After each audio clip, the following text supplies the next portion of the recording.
le podcast qui nourrit et rassasie. Épisode 2.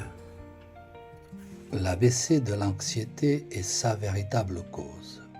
Un podcast inspiré des enseignements du Dr Gabor Maté, médecin hongro-canadien, et Marie-France Côté, psychologue québécoise. Les racines invisibles de la souffrance émotionnelle se cachent souvent sous une apparence fonctionnelle. Les personnes qui semblent tout maîtriser sont souvent celles qui ont le plus souffert. Ce sont des adultes qui ont appris à tout contrôler autour d'eux, parce qu'à un moment de leur enfance, ils ont perdu le contrôle d'eux-mêmes. L'anxiété est la tentative constante de ne pas laisser pondre le chaos intérieur. L'enfance est une période critique. C'est à ce moment-là que nous commençons à construire une fausse identité, comme une armure de protection. Et plus important encore, c'est à ce moment-là que nous apprenons si le monde est sûr ou menaçant.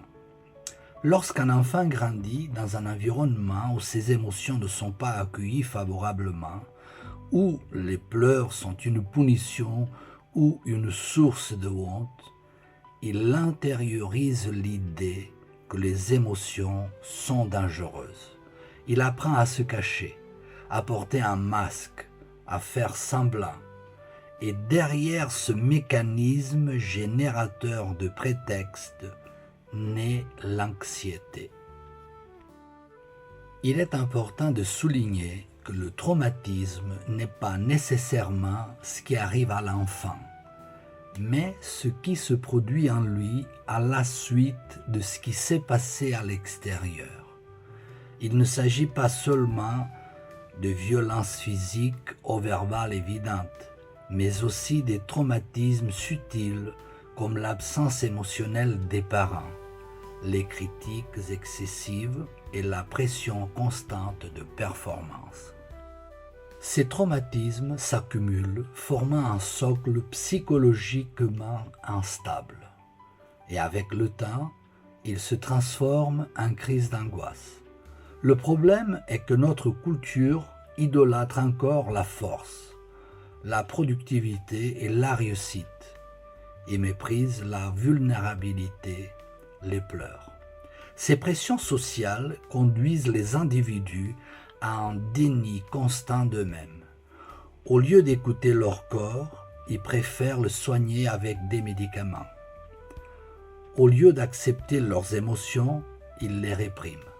Mais le corps hurle et se manifeste par l'anxiété, la douleur chronique et les maladies auto-immunes. Chaque symptôme étant une tentative désespérée d'attirer l'attention sur ce qui a été oublié. Selon le docteur Maté, l'homme moderne est déconnecté de lui-même, de son histoire et de sa douleur. Nous vivons dans une société qui encourage les distractions constantes, les addictions silencieuses et une spiritualité superficielle. Tout cela pour éviter d'affronter la douleur, pour ne pas ressentir. Et c'est précisément cette fuite qui perpétue et entretient l'anxiété. Lorsqu'une personne anxieuse cherche de l'aide, elle ne reçoit souvent que des palliatifs, des médicaments, des techniques de respiration et des suggestions de pensée positive. Mais ce dont elle a vraiment besoin, c'est d'être entendue. Elle a besoin d'approfondir sa propre histoire. Elle a besoin de revivre, certes, ce qui a été douloureux, mais avec la possibilité de poser aujourd'hui un regard différent sur cette histoire, sur ce vécu, avec compassion, avec présence, avec vérité. Le processus de guérison qui passe par le retour à la vérité intérieure et par le courage de ressentir ce qui a été nié, permet de se libérer des masques. Mais ce n'est pas facile, car le monde exige de la performance, alors que la guérison exige une pause. Le monde exige de la productivité à l'externe, alors que la guérison exige une introspection, un regard tourné vers l'interne. Le monde exige des sourires, alors que la guérison, assez souvent, exige des larmes.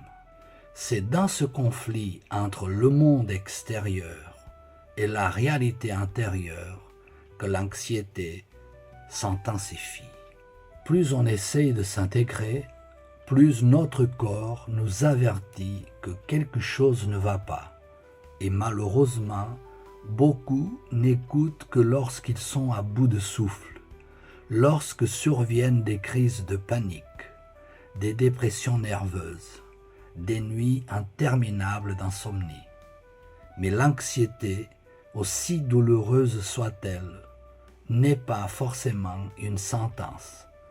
Elle peut être une invitation, un portail vers la connaissance de soi qui vous permettra de créer un pont entre votre être profond et l'image que la société vous a imposée. En franchissant ce pont, vous commencerez votre véritable voyage vers la guérison. Parfois, sur ce chemin de guérison, il est important et essentiel de s'autoriser à demander de l'aide et de trouver un cadre sécurisant et bienveillant. Optez pour un professionnel apte à vous aider à débusquer les zones aveugles afin que vous puissiez plonger dans votre ressenti sans crainte. Le podcast qui nourrit et rassasie.